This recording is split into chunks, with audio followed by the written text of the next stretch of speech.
असलकुम। अज जा रहे हैं जी शेर खान और रेहान हैदर स्कूल। पहला दिन है।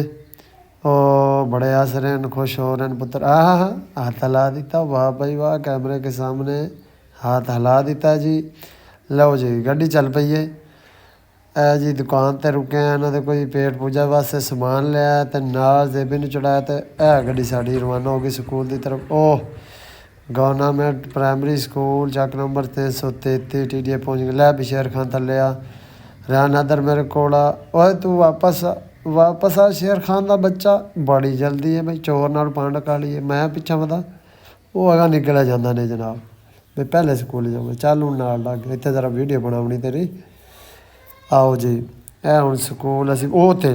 शेर खान तो कुर्सी ते जाके चढ़ बैठा। है जी सर काशिफ साहब ने, माशाल्लाह ज़बरदस्त उस्ताद ने। है जी रेहान हैदर हत्थ कर रहा है। इधर मेरा यार आ रहा मैरी। लो जी मैरी नप लिया रेहान हैदर नूं ते ए छिक के ले जा रहा है कमरे दे विच। अल्लाह ही खैर करे। लो जी शेर खान डर गए। अगे अगे आ गए। लो जी क्लास पहुँचा है जी। है बच्चा पार्टी बैठी है, इन्हों की क्लास है, पहला दिन है। माशाल्लाह ज़बरदस्त निज़ाम बनाया हुआ स्कूल के। इतने सिर्फ बच्चों के ना टेबल लगे हुए, कुर्सियाँ लगियाँ खेलना। लो जी है बस खाई जा रहा है। तेन होर काम कोई नहीं है। वो छोड़ दे, वो छोड़ दे, छोड़ तो दिता जी। लो जी शेर खान एक बंदा छिपकी पता।